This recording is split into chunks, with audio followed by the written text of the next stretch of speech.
Se somos infiéis, ele permanece fiel, pois de maneira nenhuma pode negar-se a si mesmo. 2 Timóteo 2,13. Se não cremos, ele permanece fiel, não pode negar-se a si mesmo. 2 Timóteo 2,13. Esta é uma das 5 palavras fiéis que o apóstolo menciona, e todas estas palavras fiéis são valiosas e importantes. Eu suponho que a Igreja as fez suas por terem sido expressadas por algum daqueles profetas que foram levantados para alimentar a Igreja em sua infância, tais como Ágabo e as filhas de Felipe e outros. Estas puderam ter sido algumas das mais notáveis frases que foram gravadas nas mentes de homens bons e que eram citadas pelos pregadores e professores, e desta maneira cobraram vigência em toda a Igreja. Estas frases de ouro foram cunhadas em provérbios e passaram de mãos em mãos. Enriqueciam a todos que as recebiam. Assim, aos santos se voltaram familiares em seus lábios, como palavras cotidianas, e eram chamadas especialmente palavras verdadeiras ou palavras fiéis.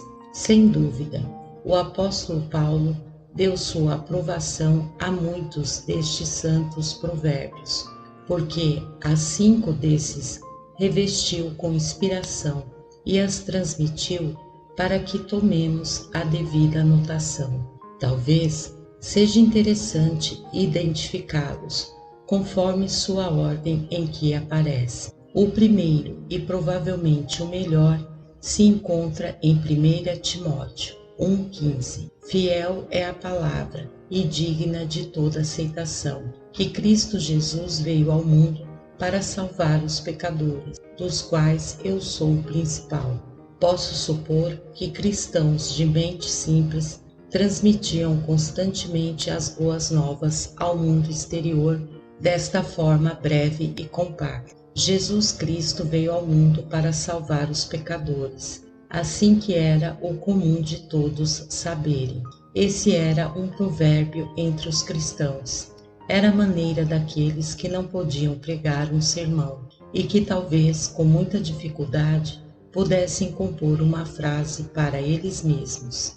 Aprendiam a medula espinhal do Evangelho e o tinham à mão de uma forma resumida e simples para poder instruir a outros. Os convertidos, onde quer que eles fossem, tinham o hábito de dizer isto a seus amigos e conhecidos pagãos, para que conhecessem a obra que Jesus Cristo veio cumprir e que fossem dirigidos a crer em seu nome. A seguinte palavra fiel ou palavra verdadeira está em 1 Timóteo 3,1. Fiel é a palavra. Se alguém aspira ao episcopado, excelente obra almeja. Qualquer que deseja a liderança da Igreja de Deus e estar no meio do povo como um pastor, boa obra deseja. Ele atrairá sobre si mesmo grande ansiedade, grandes e árduos trabalhos. Porém, a obra é honrosa e tem uma recompensa espiritual muito grande, ao ponto de que quem a elege e entrega toda a sua vida é sábio. Outra destas palavras fiéis se encontra em 1 Timóteo 4,8, pois dizem estas palavras: porque o exercício corporal para pouco é proveitoso, porém a piedade para tudo aproveita, pois tem a promessa desta vida presente e dá por vir. Palavra fiel é esta e digna de ser recebida por todos, que por isto mesmo trabalhamos e sofremos desonra pública, porque esperamos no Deus vivente, que é o Salvador de todos os homens, principalmente dos que creem. A piedade é proveitosa nesta vida e na seguinte, e por isso os piedosos estão contentes no sofrimento, porque esperam e em efeito recebem uma abundante bênção das mãos de Deus, como resultado disso. Um provérbio como este era grandemente necessário nos tempos de perseguição e ainda é valioso nestes dias de insaciedade, quando os homens pensam que a piedade é um obstáculo para a acumulação de riquezas, que nos leva a desviar para caminhos de desonestidade e de falsidade. A seguinte é a palavra que constitui nosso texto, portanto, não vamos lê-la de novo, até que cheguemos a considerá-la. Porém, a quinta palavra está em Tito 3:8. Fiel é esta palavra, e quero que, no tocante a estas coisas, façais afirmação confiadamente, para que os que têm crido em Deus sejam solícitos na prática de boas obras. Estas coisas são excelentes e proveitosas aos homens. Outra destas palavras fiéis é que os que creem em Jesus devem manifestar em suas vidas o caráter santo de sua fé, a qual toma maior força quando vem de Paulo, porque ele mais que ninguém estava livre de qualquer suspeita de legalidade ou de colocar o mérito humano no lugar da graça de Deus, que se recebe pela fé. E agora chegamos à palavra fiel que vamos considerar. Pode ser que não lhes cause esta impressão no início, porém, alguns homens eruditos observaram que os versículos 11, 12 e 13 assumem a forma de um hino. Os hinos hebreus se escreviam em paralelismo e não em rima, e se pensa que estes 3 versículos eram um dos hinos cristãos mais antigos. Palavra fiel é esta: se somos mortos com ele, também viveremos com ele, e sofremos, também reinaremos com ele. Se lhe negarmos, ele também nos negará. Se formos infiéis, ele permanece fiel. Ele não pode negar-se a si mesmo. Este é um salmo em miniatura, um destes salmos, hinos e cânticos espirituais com os que os santos de Deus costumavam edificar-se uns aos outros. Tenho a segurança de que esta última parte deste breve hino é muito digna de ser considerada como uma palavra fiel entre nós. Irmãos, podemos nomeá-la sempre, podemos citá-la com frequência, podemos colocá-la na língua como um delicioso sanduíche, podemos passá-la de um ao outro como uma expressão clássica de sabedoria cristã. Se formos infiéis, ele permanece fiel. Ele não pode negar-se a si mesmo. Para analisá-la neste momento, quero dividi-la em 2 partes duplas. A primeira dupla porção é a triste possibilidade, com a segurança consoladora. Se formos infiéis, uma triste possibilidade, ele permanece fiel, uma segurança consoladora. A segunda parte de nosso tema é a gloriosa impossibilidade e a doce conclusão que podemos extrair dela. A gloriosa impossibilidade é ele não poder negar-se a si mesmo, e a conclusão que tiramos dela é o principal, ou o contrário dentro de nosso texto. Se formos infiéis, ele permanece fiel. Ele não pode negar-se a si mesmo. Comecemos então com a triste possibilidade e a segurança consoladora. Se formos infiéis, ele permanece fiel. Devo tomar primeiro a triste possibilidade. Se formos infiéis. Eu vou pegar esta expressão como se antes de nada se dirigisse ao mundo em geral, pois creio que se pode se ler assim com justiça. Se não cremos, se a humanidade não crê, se a raça humana fosse infiel, se as diversas classes de homens não creem, ele permanece fiel. Os governantes não creem, e existem alguns que dão muita importância a este ponto. Diziam com respeito de Jesus: por acaso criam nele algum dos governantes? Se o nobre fulano de tal escuta o pregador, deve haver algo no que ele diz. Os ingleses ficam maravilhosamente impressionados com o juízo de um duque ou de um conde, e inclusive das pessoas com títulos de nobreza de menor grau. Se alguns dos governantes creem nele, quem o questionaria entre as pessoas de hierarquia que assistem o culto de adoração? Está publicado debaixo de autoridade? Os grandes estão de acordo? Então disse alguém, tem que ser bom e tem que ser verdade. Agora eu me atrevo a dizer que toda a história mostra que os governantes deste mundo aceitaram poucas vezes a verdade e que na maioria os mais pobres dos pobres foram mais capazes de perceber a verdade que os maiorais dos grandes.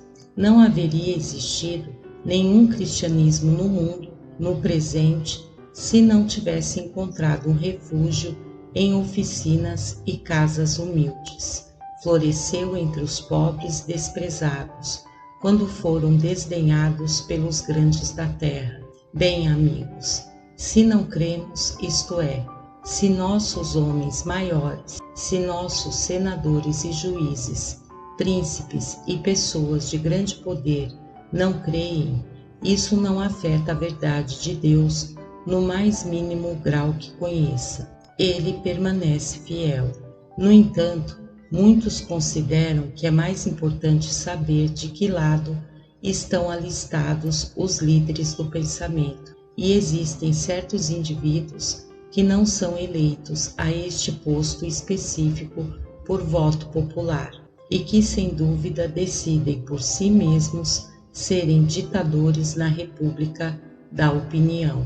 São homens avançados que levam à frente a antiga escola de teólogos, alguns pensamentos que estão avançando na direção contrária, quer dizer, que vão em retrocesso e que estão introduzindo ignorantes opiniões em vez da comprovada doutrina e dos sólidos e práticos ensinamentos da Escritura. Ainda assim, como em sua opinião, são superiores e pioneiros no caminho do progresso. Por um momento, vamos considerá-los como tal. Agora bem, nos dias de Nosso Senhor, os pensadores de vanguarda absolutamente não estavam do seu lado. Todos eles estavam contra ele.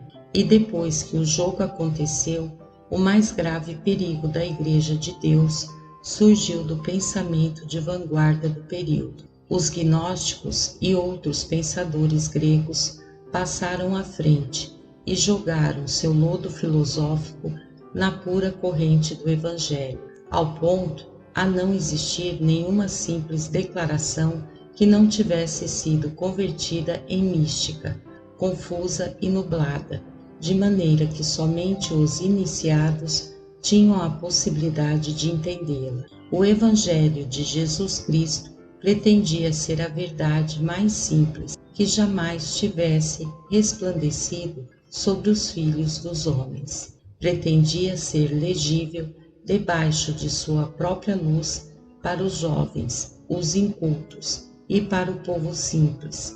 Porém, os pensadores avançados tomaram o Evangelho e o torceram, o coloriram, o enfeitaram, o mancharam ao ponto que, uma vez que tivesse atravessado seus diversos processos, não haveriam sabido que se tratava da mesma coisa. E, de fato, Paulo disse que não era a mesma coisa, e os chamou de outro evangelho, e logo ele se corrigiu e disse que não era outro, porém existem alguns que os perturbam.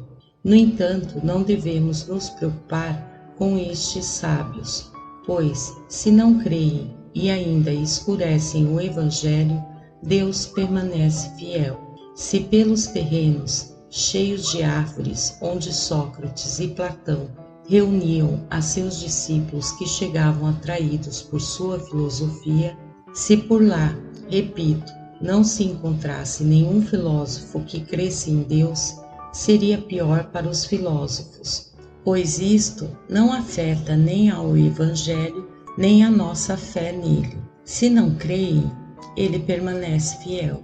Ainda que Paulo, no Areópago, não encontre nenhuma simpatia, exceto a de 2 ou 3 pessoas que, de fato, só lhe trouxeram ali para saber que quererá dizer este palavreado, e ainda que eles todos, ao voltar para casa, dissessem que Paulo não tinha controle sobre seus atos e que estava louco e que era pregador de novos deuses, porém Paulo tinha razão e o Senhor permanece fiel.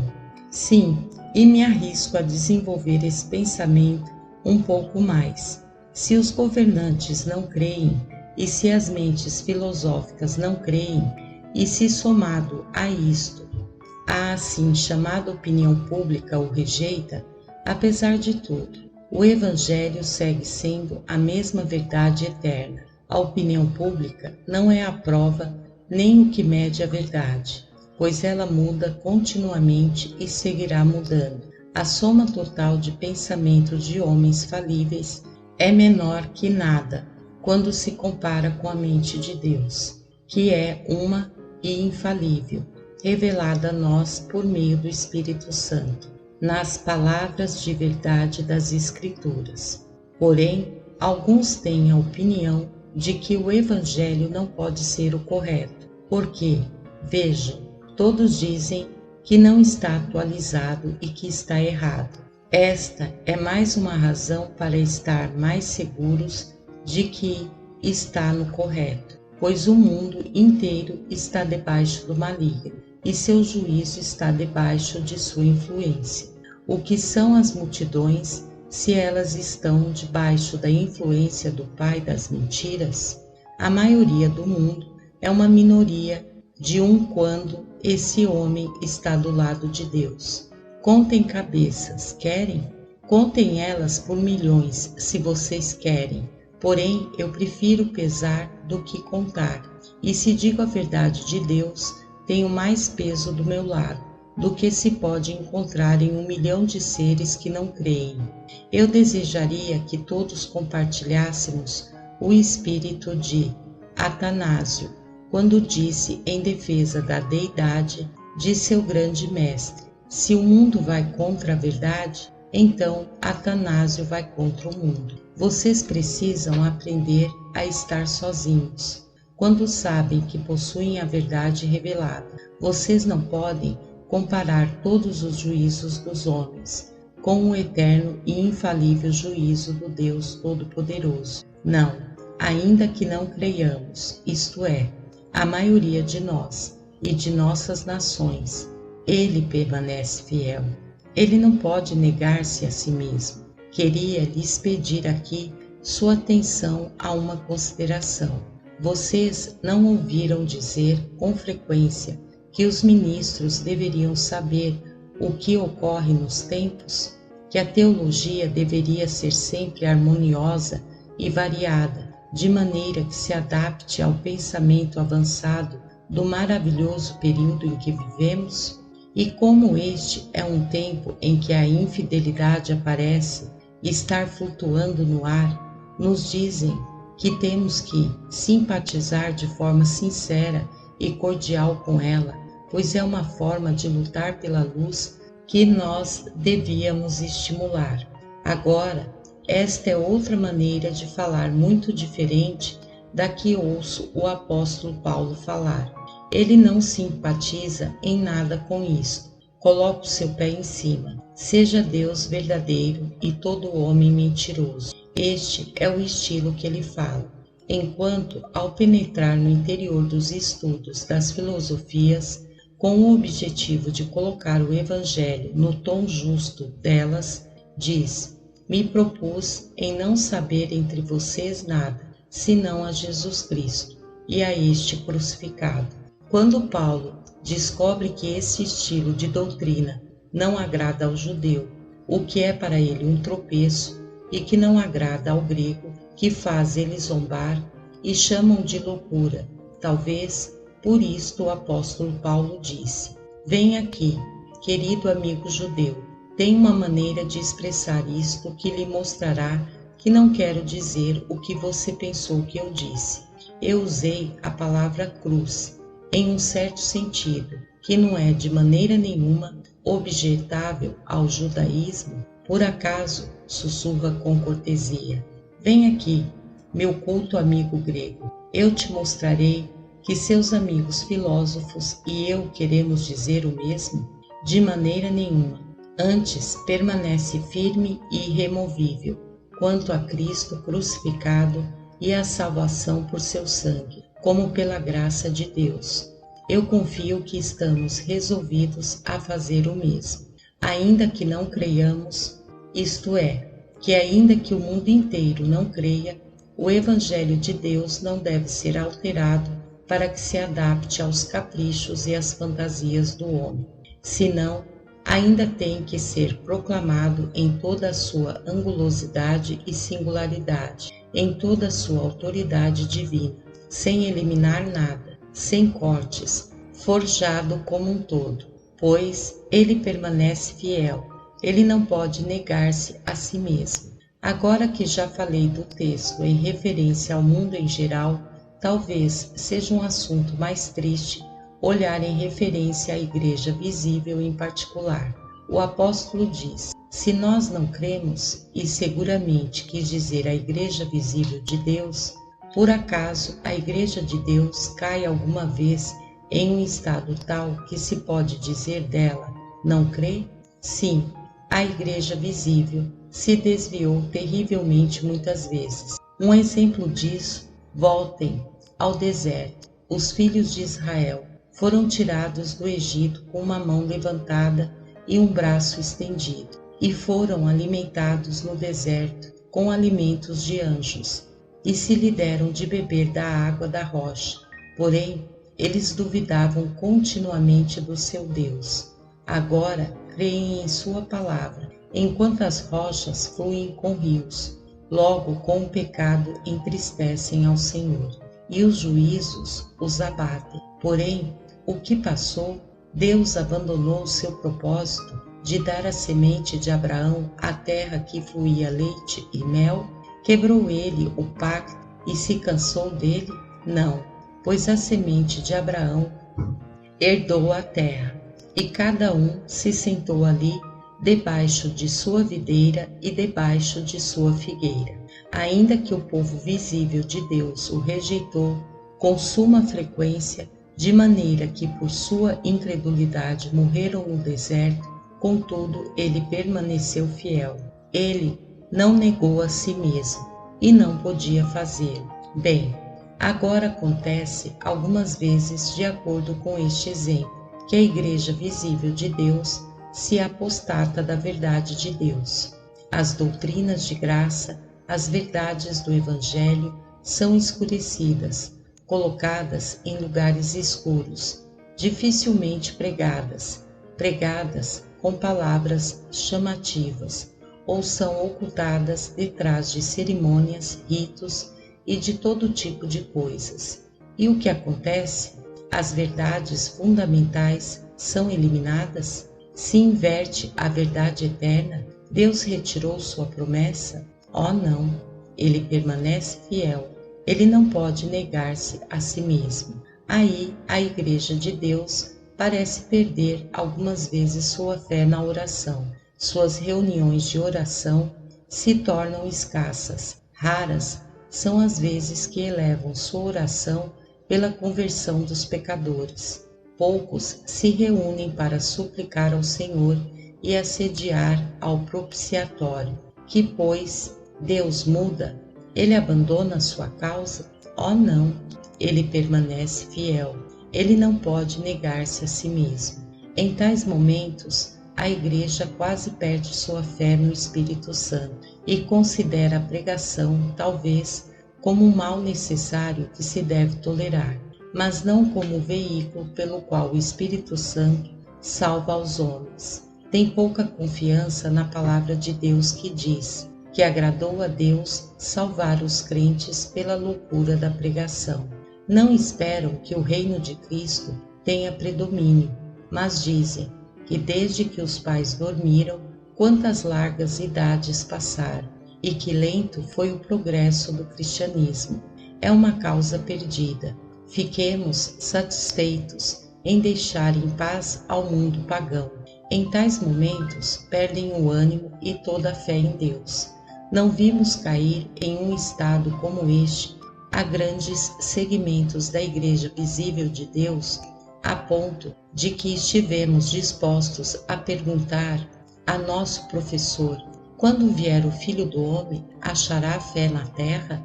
O que então, meus irmãos? Suponham que vivêssemos para ver por todas as partes uma igreja corrompida. Suponham que se voltasse como Laodiceia, ao ponto que o Senhor parecesse cuspir a igreja visível de sua boca, porque não se tornou nem quente nem fria. Suponham que falasse da igreja professante de hoje, o que disse de Silo na antiguidade: agora há meu lugar em Silo, onde fiz morar meu nome no princípio.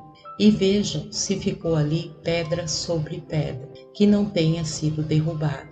Ele tirou o castiçal de Roma e podia também tirar esse castiçal de outras igrejas. Porém, isso demonstraria que Deus foi infiel ou que negou a si mesmo? Não, amados, não. Sua fidelidade seria vista, então, no juízo em que visitaria a uma igreja infiel. Sim, e é vista hoje. Vocês verão que uma igreja que não crê no Evangelho simples se torna pequena e frágil. Conforme as igrejas param de ser evangélicas, diminuem e são abatidas. Uma igreja que descuida a oração se torna desunida, dispersa, letárgica e quase morta.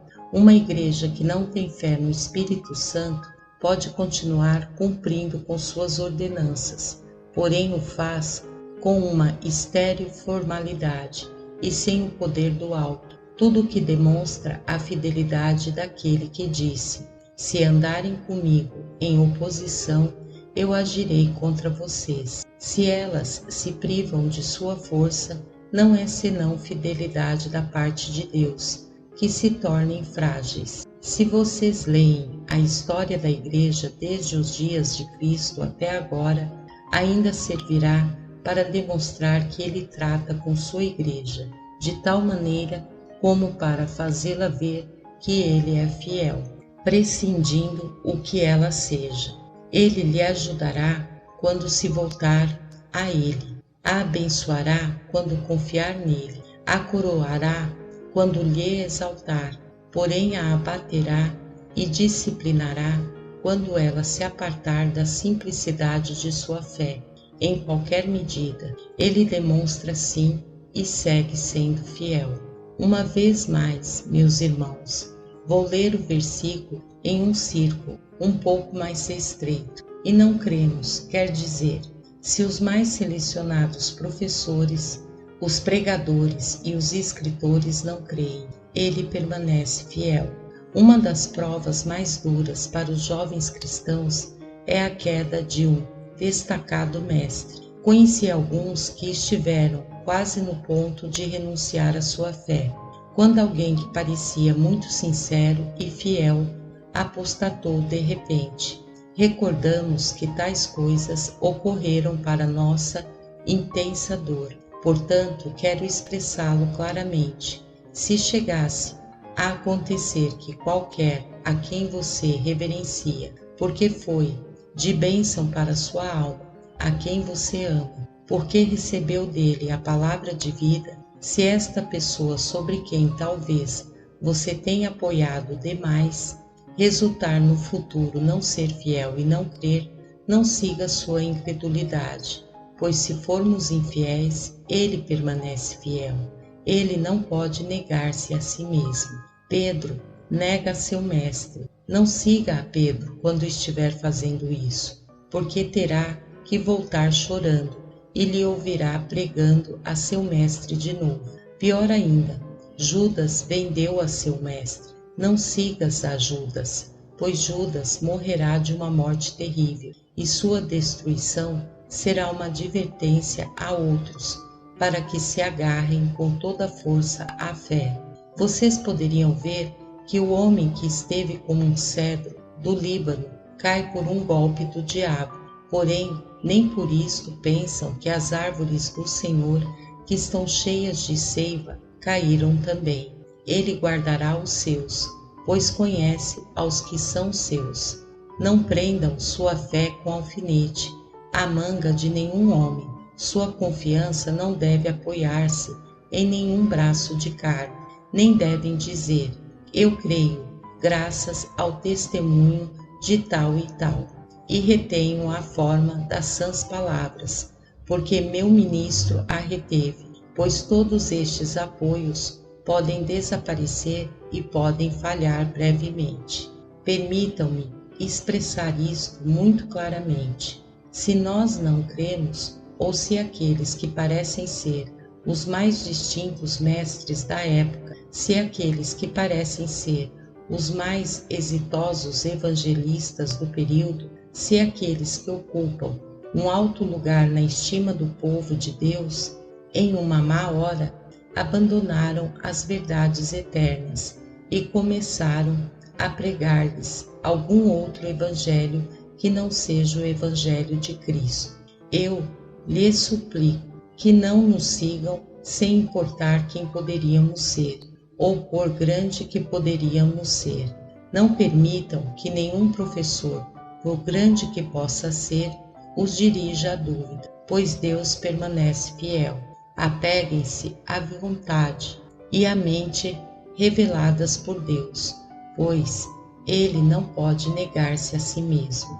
Então, eis aqui a terrível possibilidade, e com ela correm conjuntas esta segurança sumamente bendita e consoladora. Ele permanece fiel. Jesus Cristo permanece, não tem variações nem mudanças nele. Ele é uma rocha e não uma areia movediça. Ele é o Salvador.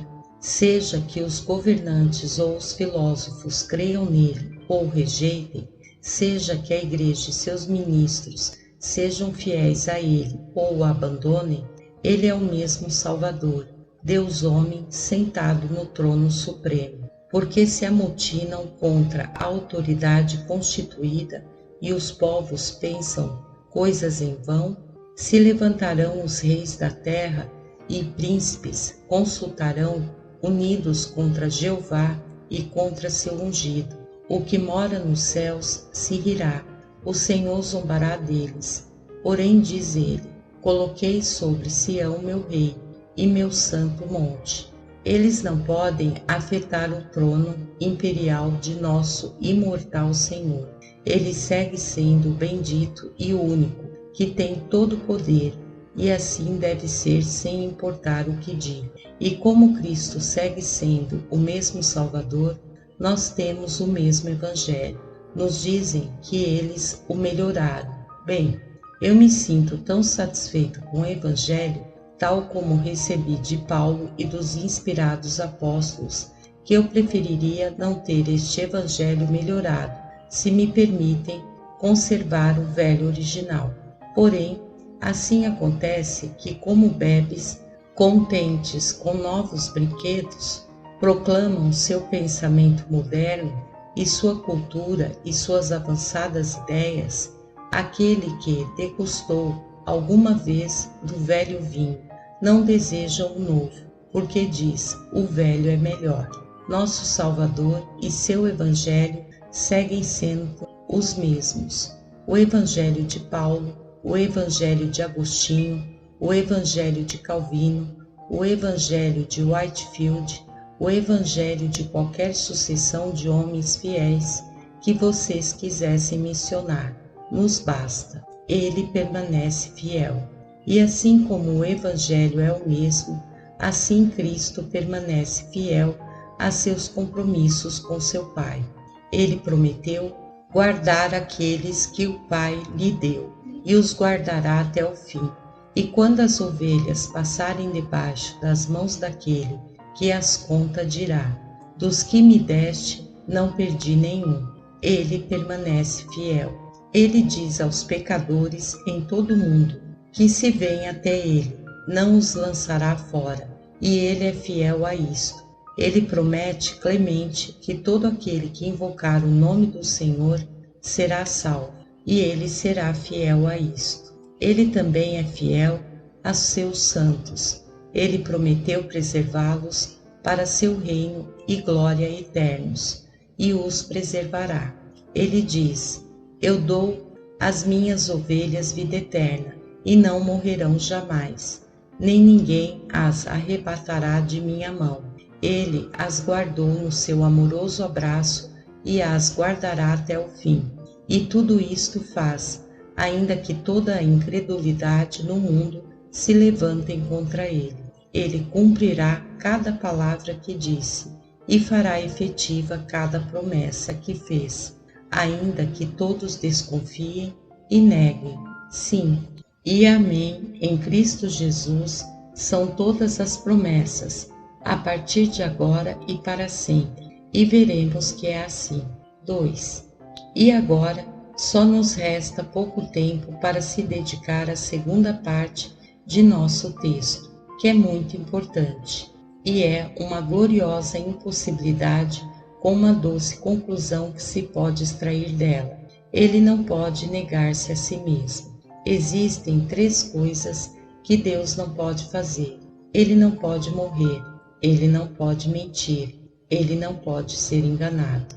Estas 3 impossibilidades não limitam seu poder, mas sim magnificam sua majestade, pois estas coisas seriam debilidades e a debilidade não pode ter nenhum lugar no infinito e sempre bendito Deus.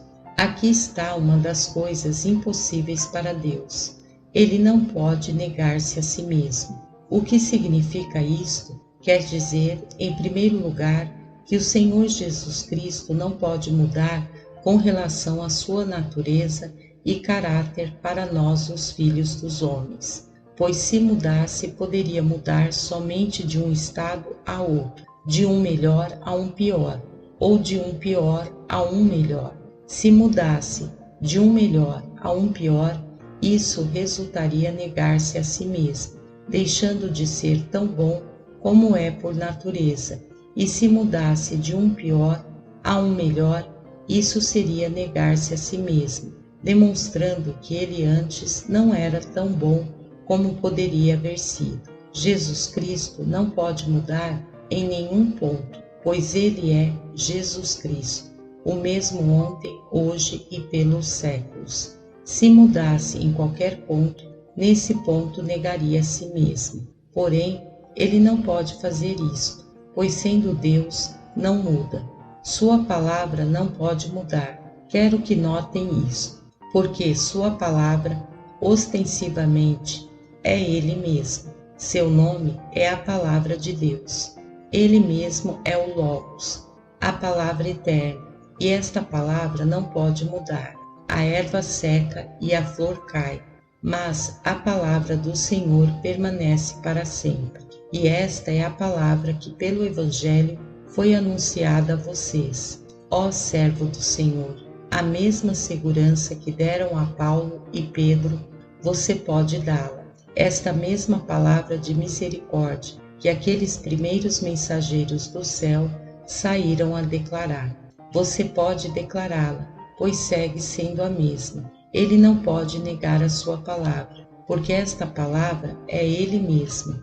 Ele não pode negar a si mesmo. Queridos amigos, ele não pode retirar a salvação que ofereceu aos filhos dos homens, pois esta salvação é certamente ele mesmo. Jesus é a salvação de Israel. Se um pecador quer saber onde está a salvação, lhe indicamos ao Cristo de Deus.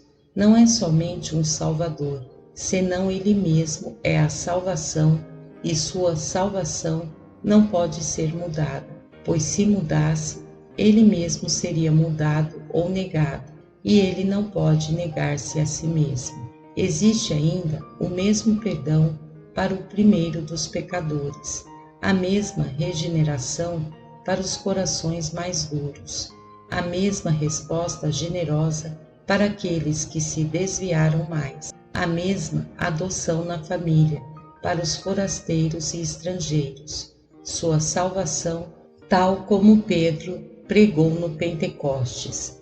É a salvação que nós pregamos agora aos pecadores. Ele não pode negar-se a si mesmo. E logo a expiação ainda é a mesma, pois também a expiação é ele mesmo. Ele por si mesmo padeceu por nossos pecados. Ele mesmo é o sacrifício. Bem disse o poeta: amado Cordeiro agonizante, seu sangue precioso não perderá nunca seu poder. Como é seu sangue, tem que ser imutável em eficácia. Ele limpa nossos pecados por si mesmo. Seu sangue é sua vida e ele vive para sempre. E como ele vive para sempre, pode salvar perpetuamente aos que por ele se aproximam a Deus.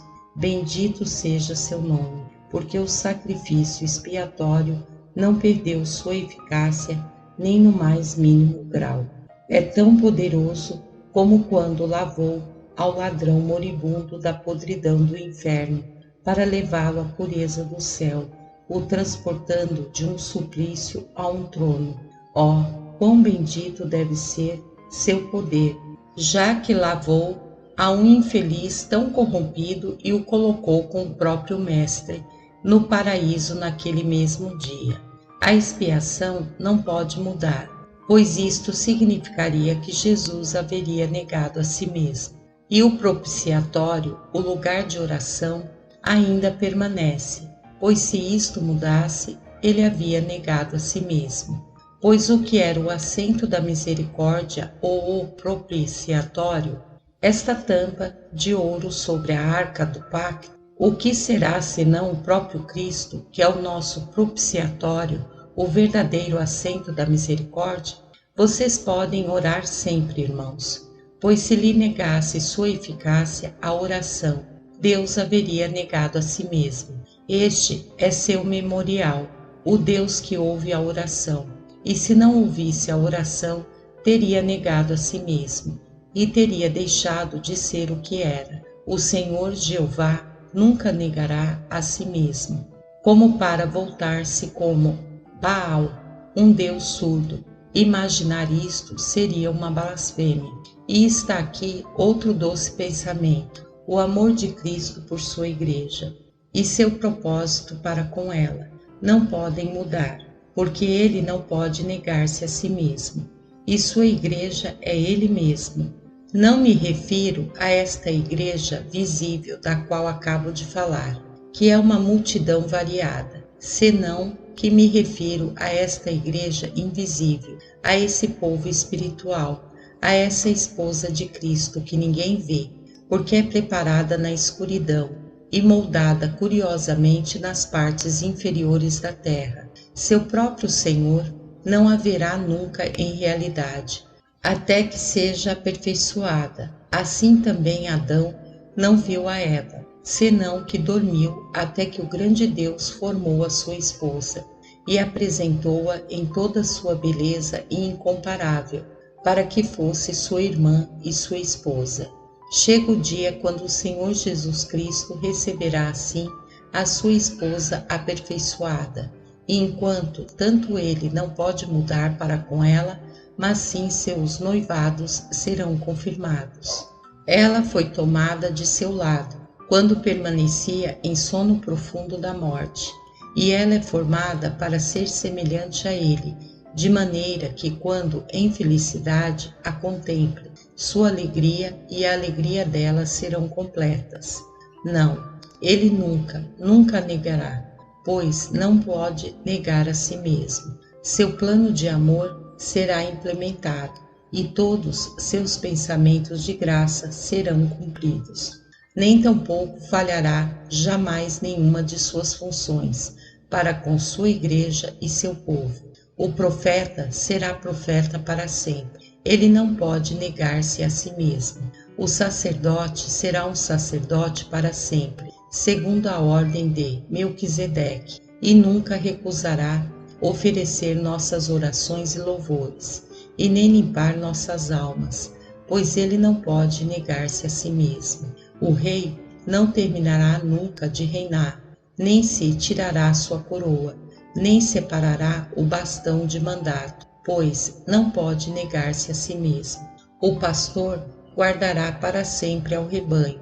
O amigo seguirá eternamente, mais unido que um irmão. O marido ainda amará a sua esposa. Tudo o que ele é em relação a seu povo continuará e permanecerá, pois ele permanece fiel. Ele não pode negar-se a si mesmo. Agora, minha última palavra é sobre uma inferência. O texto diz: se não cremos, ele permanece fiel. A declaração se baseia nesta suposição. Agora, irmãos, vejam a outra suposição. Suponhamos que com efeito cremos. Não será ele fiel neste caso? E não será verdade que não se pode negar a si mesmo? Vou supor que um pecador está dizendo neste momento: eu creio que Cristo pode me salvar. Irei e lhe pedirei. Irei e confiarei nele. Ah, ele não se negará a si mesmo, rejeitando o seu clamor. Eu lhe digo, alma querida, qualquer uma que seja, que se você apelasse a ele e ele lhe deixasse fora, se negaria a si mesmo. Ele ainda não negou a si mesmo. Sempre que um pecador vem até ele, se converte em seu Salvador. Sempre que encontra a uma alma doente, age como seu médico. Agora, ouve sobre indivíduos que, sendo médicos, ficaram doentes ou estiveram esgotados e necessitaram de um descanso. Quando ocorreu um acidente nestas condições, se sentiram inclinados a deixar-se de um lado, se fosse possível, por sentir-se cansados e desgastados. Lhe pediram a seu ajudante que fale: meu Senhor não está em casa, porém meu Senhor nunca se negou a si mesmo, nunca se afastará de um pecador. Se procura por ele, o encontrará em casa e lhe esperando. Estará mais contente de lhe receber do que você de ser recebido, pois ele espera para ter piedade. Assim como Mateus estava sentado na coleteira, esperando que as pessoas pagassem o que deviam, assim que Cristo se senta no lugar de recepção dos pecadores, esperando que lhe falem de suas necessidades. Ele está os vingando. Lhes repito que não pode rejeitá-los. Isto seria alterar seu caráter íntegro. Deixaria de ser Cristo se desprezasse a um pecador que se aproximasse. Isto faria que deixasse de ser Jesus e o converteria em alguém mais, e não nele mesmo. Ele não pode negar-se a si mesmo. Anda e prova-o. Anda e prova-o. Eu desejaria que uma alma trêmula fosse neste momento e se lançasse em Cristo, e que logo nos reportasse o resultado. Andem, pobres buscadores trêmulos, cantem em seu coração, incrédulos como são, este nosso hino. Só pode perecer se vou, porém estou decidido a provar, pois se permaneço afastado, eu sei que vou morrer para sempre. Porém, se você fosse morrer a seus pés, seria o primeiro que morreria entre todos os que se acercaram alguma vez a ele, e não se viu jamais a esse primeiro homem. Vão e provem a meu Senhor e comprovem por vocês mesmos. Bem, agora, povo cristão, quero que vocês também venham. Se creem no seu Senhor, ele será fiel para com vocês. Suponho que há um tempo de tribulação para vocês. Ele será fiel a vocês. Vão e lancem sobre ele sua carga. Suponho que neste momento estás muito inquieto por alguma aflição espiritual. Vai ao teu Senhor como você fez no princípio, como um pobre pecador, culpado e rebelde, e lança-se sobre ele, e encontrarás que ele é fiel. Ele não pode negar-se a si mesmo. Se meu Senhor não fosse tolerante comigo esta noite, quando for a ele com minha carga, pensaria que errei de porta, porque o Senhor foi tão bom e tão fiel comigo até agora. que me deixaria sem respiração descobrir que ele mudou. Oh, quão bom, quão extraordinariamente bom é meu Senhor! Não acabamos de cantar agora? Ele ao meu lado sempre esteve. Oh, quão boa é sua misericórdia! Eu poderia cantar isto de todo o coração e esperaria que muitos de vocês se unissem sinceramente a mim. Vocês têm uma mãe amada, ou uma pessoa carinhosa, ou um amigo íntimo, e nenhum deles lhes falou outra coisa que coisas amáveis. E, portanto, se em alguma hora escura apelasse a eles, e em vez de mostrar-lhes simpatia, lhes dissessem palavras duras e pudessem ver evidentemente que nos amam, quão surpreendidos vocês ficariam. Assim, eu ficaria se fosse encontrar com algo que não fosse amor da parte do meu amado Senhor, depois de todos estes anos de ternura. Não existe temor disto, pois ele não pode negar-se a si mesmo. Então, concluo dizendo que encontraremos que é assim em conexão com as coisas de seu reino e os temas de sua verdade. Há um grande alvoroço neste momento sobre Deus da providência, e me chamam, não sei por que nomes, por dizer a verdade em nome do meu Senhor. Bem, que consequência tem nisso? Estaremos, portanto, temerosos? Não, porém, se cremos, encontraremos que ele é fiel. Ele não se negará a si mesmo. Está em perigo a boa e antiga causa por parte do ceticismo e a superstição? Falando da maneira dos homens, poderia parecer que sim, porém realmente não é assim nunca. Ainda se vacilássemos, não devemos colocar nossa mão sobre a arca do Senhor para dar estabilidade a ela. A causa de Deus é sempre segura. Eu não sei se podemos viver para vê-lo, porém, tão certamente como o Senhor vive, a verdade triunfará na Inglaterra.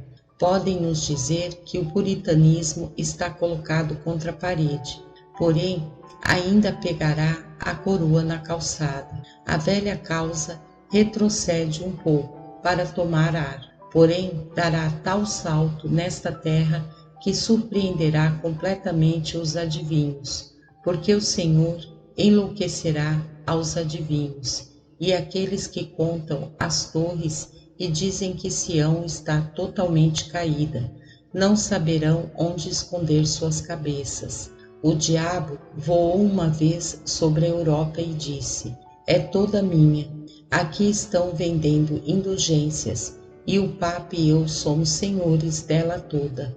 Porém, um pobre monge acabara de ver a luz há pouco tempo, cravou suas teses na porta de uma igreja, e a partir desta hora a luz começou a se estender por toda a Europa. E creem vocês que o Senhor está em Lutero?